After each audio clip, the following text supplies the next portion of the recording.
Hello students, good morning. How are you? I hope you all are fine at your home. Today we read lesson number 2 components of food. हम लोग पढ़ रहे थे chapter number 2 जिसमें मैंने आप लोगों को प्रीवियस वीडियो में मैंने आप लोगों को फूड के कंपोनेंट्स बता दिए थे। देन हमने चेबल भी फिल कर ली थी। फिर डिफरेंट फूड जो होते हैं आइटम उसमें कौन कौन से कंटेन होते हैं ये पढ़ लिया था। फिर हम लोग इसके बारे में चर्चा कर रहे थे कि स्टार्च जो होता है वो किस किस में होता है, देन प्रोटीन, उसके बाद में फैट, ये सारी चीज़ हम लोगों ने पढ़ ली थी।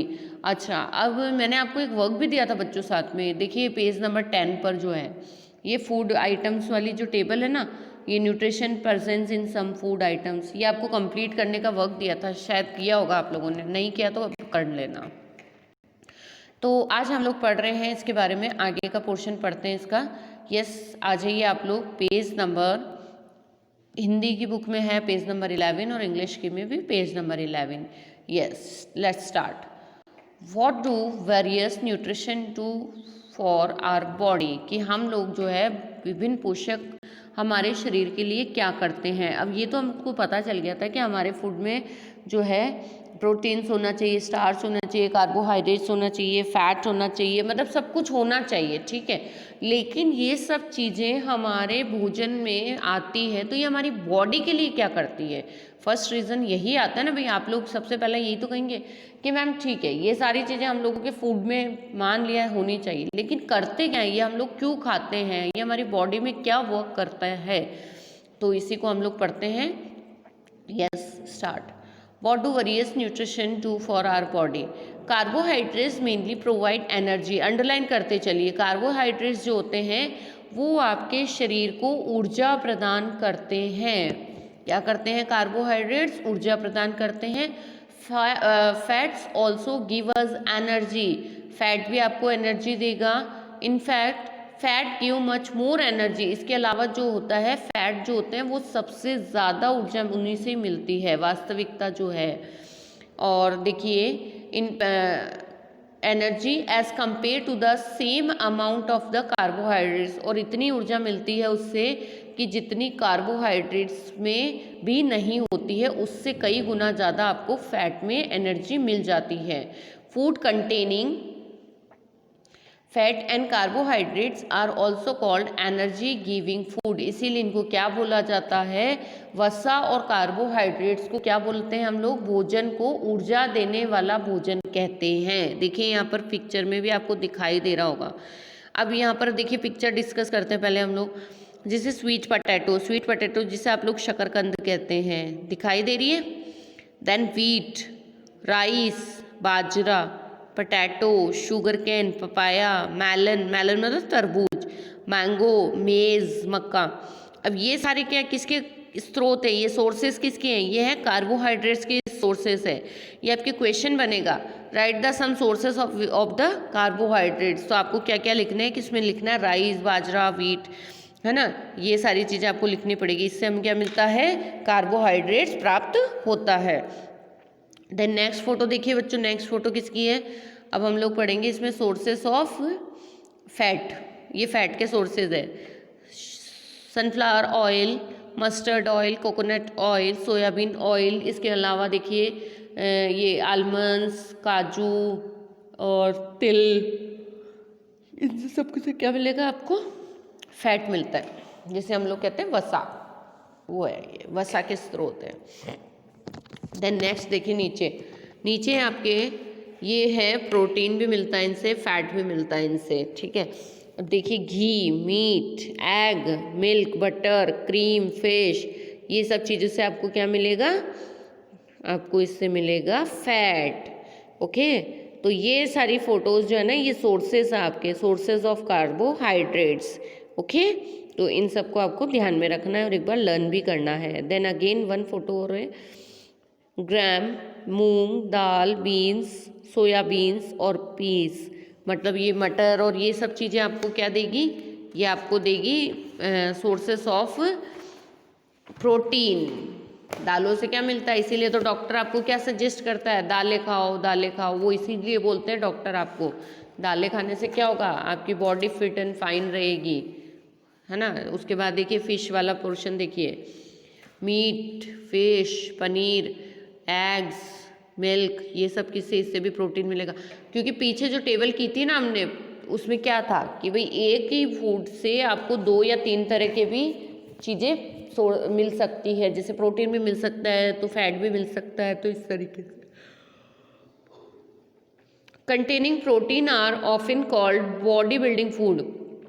जो हमारे शरीर में प्रोटीन की आवश्यकता, वृद्धि और स्वस्थ रहने के लिए जो कमी पूरी करते हैं, उसे क्या बोला जाता है, शरीर वर्धक भोजन कहते हैं। क्या बोला जाता है, बॉडी बिल्डिंग फूड। जब भी तो आप लोग जिम वगैरह करते हैं तो ये सब चीज़ें खानी पड़ती है ना। अब इसमें देखो मैं आपको बताती हूँ, जैसे चने हैं, मूंग है, ये सबको क्या बोलते हैं, स्प्राउट्स करके बोलते हैं ना। अंकुरित करके खाओ, जिससे आपकी बॉडी को क्या होगा, ताकत मिलेगी। तो ये बॉडी बिल्डिंग फूड है। Vitamin help in the protecting our body. Vitamin जो हमारी बॉडी को प्रोटेक्ट करते हैं अगेंस्ट डिजीज, बीमारियों से लड़ने के लिए। Vitamin also help in keeping our eyes, bones, teeth and gums healthy. इसके अलावा जो हमारे मसूड़े हैं, दांत हैं, आँखें हैं, बोन्स हैं, इन सबको कौन सा ये रखता है, विटामिन्स रखते हैं। Vitamin are also different kind known as the different name. Vitamin जो है और भी तरह तरह के नामों से जाना जाता है, जैसे कि देखिए इनमें से vitamin A, vitamin B, vitamin C, vitamin D, vitamin E, vitamin K, इन नामों से इनको जानते हैं। There is also a group of vitamin called vitamin B complex. इसके अलावा जो है एक विटामिनों का एक ग्रुप भी होता है, उसे बोला जाता है विटामिन बी कॉम्प्लेक्स कहते हैं। एंड हमारी बॉडी में जो विटामिन्स होती है उनकी जब कमी हो जाती है तो हम लोगों को क्या होता है, बहुत डिजीज़ होना स्टार्ट हो जाती है। Our body need all type of vitamin. हमारी बॉडी को हर तरह के विटामिन्स की ज़रूरत होती है, भले कम मात्रा में ही हो लेकिन होती ज़रूर है। अब जैसे vitamin A keep our skin and eyes healthy. Vitamin A जो होता है वो हमको किससे रखता है, हमारी त्वचा जो स्किन है वो और हमारी आईज हेल्दी रखता है। विटामिन सी किस में हेल्प करता है, आपकी डिजीज से लड़ने में। विटामिन डी किस में हेल्प करता है, बॉडी और आपकी बोन्स और कैल्शियम, बोन्स, टीथ के लिए। अब ये जो विटामिन सी है ना, इसको अभी जो कोरोना वायरस का जो डिजीज़ चल रहा है, कोविड, तो उसके लिए क्या है, सबसे ज़्यादा आप खट्टी चीज़ें खाओ। खट्टी चीज़ों का मतलब है जैसे ज़्यादा से ज़्यादा आंवले, नींबू, वो इसीलिए बोला जाता है ताकि उससे क्या होता है, ये डिसइंफेक्टिव हो जाएगा कोरोना इससे, इसीलिए बोला जा रहा है। तो विटामिन सी इन सब जितनी भी खट्टी चीज़ें होती हैं उनमें प्रेजेंस होता है। Okay, yes, minerals are needed by our body in small amount. Minerals की भी हमारे शरीर को जो होती है कुछ थोड़े अमाउंट में, इसकी भी हमको ज़रूरत होती है। देखिए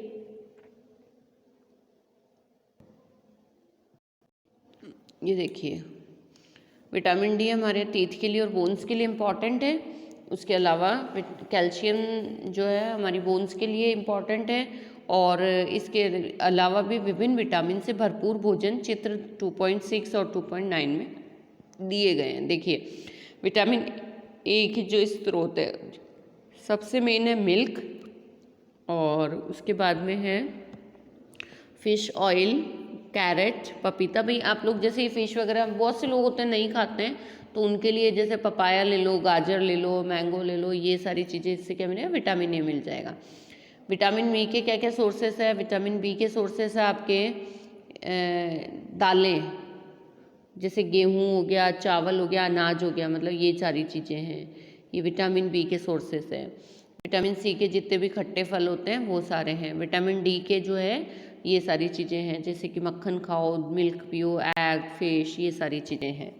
ओके, अब आगे चलते हैं। देखिए अगेन जो ये कुछ डायग्राम्स हैं इनको भी देखिए। आयोडीन के स्रोत, आयोडीन इनसे मिलेगा हमको, फास्फोरस, और इसके अलावा देखिए सम सोर्सेस ऑफ आयरन और सम सोर्सेस ऑफ कैल्शियम, ये सारे इसके स्रोत है, कैल्शियम के और आयरन के, इनसे मिलता है। अब यहाँ पर देखिए हमारा शरीर भी सूर्य के प्रकाश की उपस्थिति से में विटामिन डी लेता है। हम लोग कहते हैं ना सूरज की रोशनी लेने से क्या मिलता है हम लोगों को, विटामिन डी, जो हमारी बॉडी के लिए बहुत ही इम्पॉर्टेंट होता है। अब विटामिन डी की कमी से भी क्या क्या कौन कौन से जो है डिजीज़ हो जाती है, काफ़ी डिजीज़ होती है। आप लोग जब तो हायर क्लासेस में आएंगे तब इस चीज़ को पढ़ेंगे। हाँ, देखिए हमारे शरीर को खनिज लवण की आवश्यकता अल्प मात्रा में होती है। शरीर के उचित विकास तथा अच्छे स्वास्थ्य के लिए प्रत्येक खनिज लवण आवश्यक है। विभिन्न खनिज लवण के कुछ स्रोतों को चित्र 2.10 में दर्शाया गया है ना। इसको पहले मैं आपको पढ़ के बता रही हूँ, देन मैं आपको इसको अच्छे से एक्सप्लेन कर दूंगी।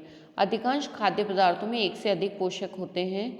आपने भी सारणी 2.2 में प्रश्नों को लिखते हुए यह बात को अवश्य देखा होगा। फिर भी किसी कच्ची सामग्री में एक निश्चित पोषक की मात्रा दूसरे पोषकों की मात्रा से अधिक हो सकती है। एग्जाम्पल, चावल में कार्बोहाइड्रेट्स की मात्रा दूसरे पोषक से अधिक होती है। इस आधार पर हम ये कह सकते हैं कि चावल कार्बोहाइड्रेट समृद्ध भोजन है। अब देखिए, हमारी जो बॉडी है उसकी प्रॉपर ग्रोथ के लिए हम लोगों को ये जो है मेंटेन रखना पड़ता है हेल्थ को। Some sources of the different mineral जो है हम लोगों को वो लेने पड़ते हैं। और मोस्ट फूड आइटम जो होते हैं usually have more than the nutrition. जो हमारी बॉडी होती है उसके लिए हेल्दी फूड की हम लोगों को जो नीड होती है उसके लिए यूजुअली आप लोगों को न्यूट्रिशन डाइट लेना ज़रूरी होता है।